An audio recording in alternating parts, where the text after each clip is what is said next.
Semua orang dikasih ujian oleh Allah untuk dia survive dengan ujian itu. Dan mungkin itulah jalan dia ke surga. Termasuk orang yang tadi ujiannya. Wa tawassaw bil haq wa tawassaw bis sabr, artinya cari lingkungan yang bisa membuat kita lebih termotivasi dalam kebaikan-kebaikan. Al-mar'u ala dini khalili. Seseorang tergantung siapa temannya. Itu berlaku dalam spiritual, berlaku dalam bisnis. Seorang motivator bisnis mengatakan, kalau Anda ingin menjadi orang sukses, coba perhatikan 5 orang yang paling dekat dengan Anda. Sukses belum? Kalau 5 orang yang paling dekat dengan Anda bukan orang sukses, berarti Anda gak akan bisa sukses. Terus perhatikan berapa pendapatan mereka dalam sebulan. Kali 5 bagi 5 rata-rata. Maka segitulah pendapatan Anda, itu kata seorang motivator bisnis. Artinya tetap dalam motivasi bisnis saja, teman itu sangat mempengaruhi diri kita, kesuksesan kita. Kalau kita pengen sukses di kampus, berteman dengan 5 orang yang sukses di kampus. Pengen sukses dalam pernikahan, berteman dengan orang yang 5 nikah muda. Insya Allah nikah muda. Kalau 5-5-nya sama-sama Jovisa, ya wajar lah kita sampai sekarang masih. Teman lo siapa? Itu yang lagi ngahulang di pojok situ, kenapa? Habis diputusin, oh ya. Yang kedua, gak bisa move on.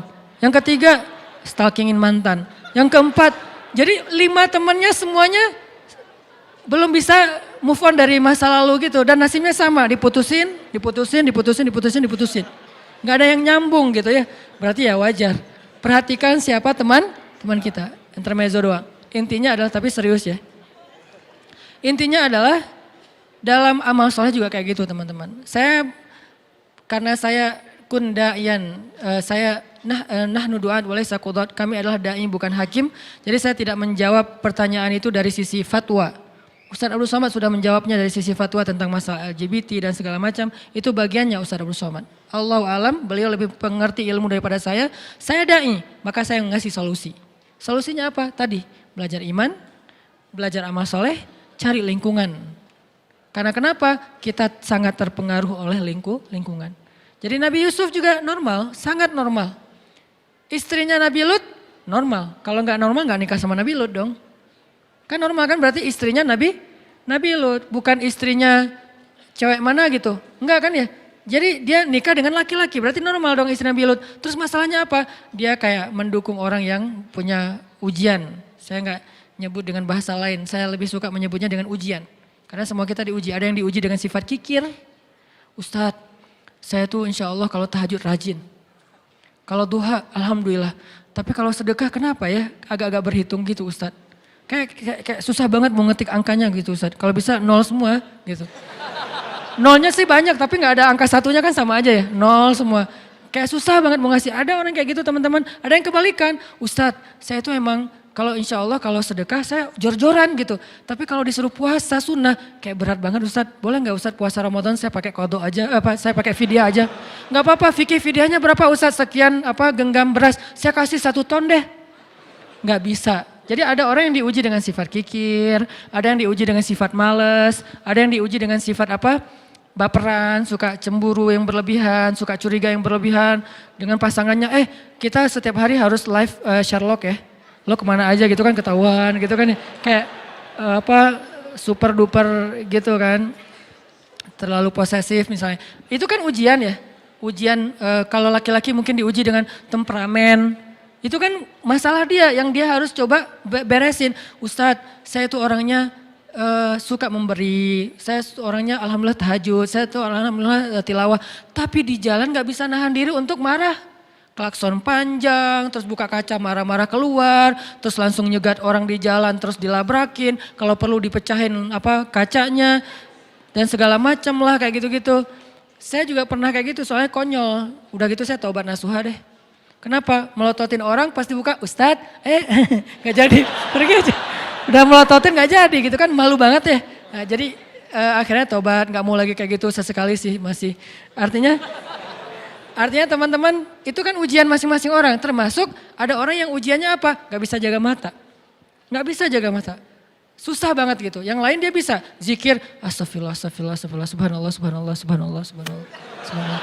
Jadi dia tuh kayak lidahnya tuh gampang berzikir tapi matanya tuh susah nunduk gitu. Ngelihatnya ke atas aja kalau di TSB. Kalau di dalam mall ke bawah aja di lantai 2. Jadi kayak ujian dia adalah mata. Ada ujian orang yang lisan. Nggak bisa nahan diri dari membicarakan orang lain. Kalau ada teman pasti, lo tahu nggak? Mulai itu. Lo mau dengar gosip yang terbaru nggak? Ini update banget nih. Mulai lagi. Jadi ujian dia di sini. Ada ujian di sini, di perut. Ada juga yang kalau bahasa Nabi itu di antara perut dengan lutut, ujiannya adalah hawa nafsunya. Semua orang dikasih ujian oleh Allah untuk dia survive dengan ujian itu. Dan mungkin itulah jalan dia ke surga.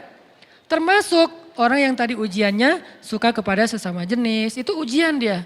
Saya nggak mau menjudge dengan istilah penyakit atau apa, itu bagian ustadz yang lain. Buat saya itu ujian buat teman-teman yang punya masalah ini. Coba kita beresin. Bukan dia doang yang punya ujian, kita juga punya, cuman beda. Kalau ujian yang lain misalnya kayak ujiannya tuh susah untuk ngelupain kesalahan orang. Ujiannya tuh susah untuk ngobatin sakit hati. Ujiannya itu kayak susah khusyuk dalam sholat.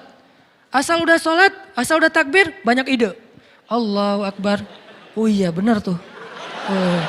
Jadi asal udah takbir dapat banyak ide gitu. Jadi kayak kalau dia udah mentok, buat sholat pura-pura. Bisa pas itu dapat ide gitu. Pas pura-pura gak keluar ide. Oh harus beneran ternyata, wudhu beneran, Allahu Akbar. Tuh kan dapat ide beneran ya. Jadi kayak ujian banget buat dia sholat khusyuk. Itu semua orang diuji oleh Allah. Kan Allah menguji kita untuk melihat keseriusan kita dalam mendekati dia gitu. Makanya teman-teman yang punya ujian yang tadi saya sebutin, yuk illalladzina amanu, belajar iman. Belajar iman itu apa Ustadz? Belajar iman itu bukan belajar wawasan, belajar ngerasain iman di sini nih. Cinta sama Allah, takut sama Allah, apalagi kalau udah sampai ketakut, ya udah punya benteng tuh.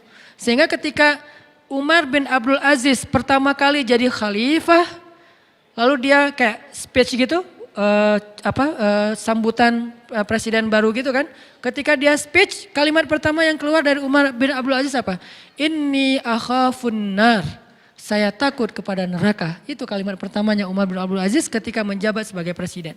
Takut kepada neraka. Itulah yang membuat dia gak bisa tidur malam hari kecuali mau mencari tahu apa masalah rakyatnya. Itu yang membuat dia akhirnya mengeluarkan semua hartanya untuk kebutuhan rakyatnya. Sampai gelang-gelang istrinya diambil. Dia bilang kepada istrinya, yang aku atau gelang.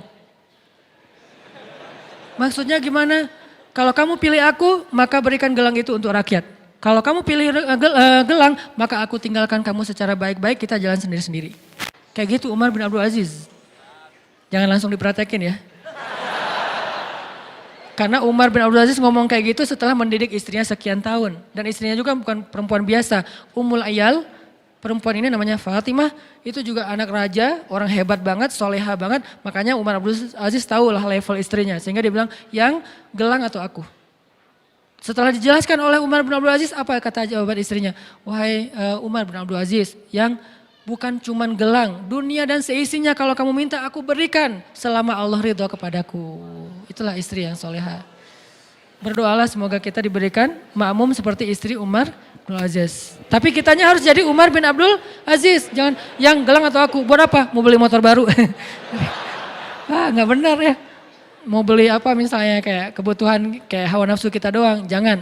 Artinya itulah mereka, karena takut kepada Allah ketahan dari berbuat dosa. Umar bin Khattab juga kayak gitu, karena takut kepada Allah hanya gara-gara salah ngomong ke seorang nenek-nenek yang beragama Nasrani, itu kepikiran gak bisa tidur malam. Ada nenek-nenek datang ke Umar bin Khattab bilang, ya Amirul Mukminin, udah jadi Amirul Mukminin, presiden. Ya Amirul Mukminin, saya ini nenek-nenek yang punya banyak utang. Nenek-nenek punya banyak utang, gak sanggup bayar.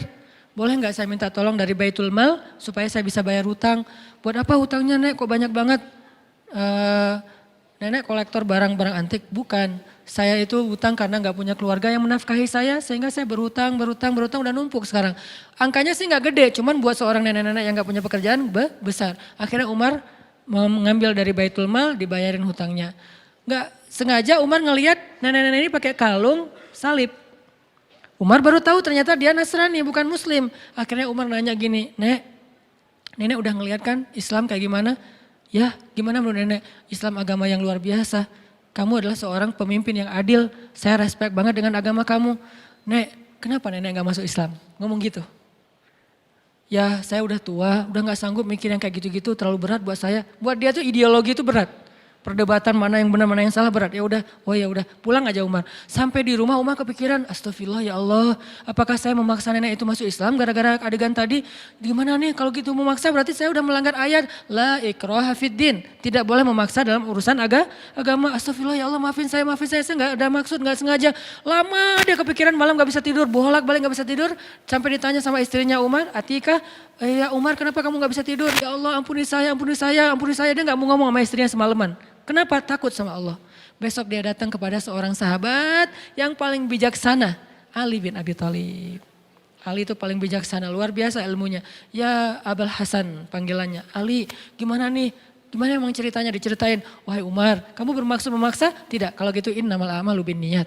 Beneran? Beneran. Alhamdulillah gitu. Allah.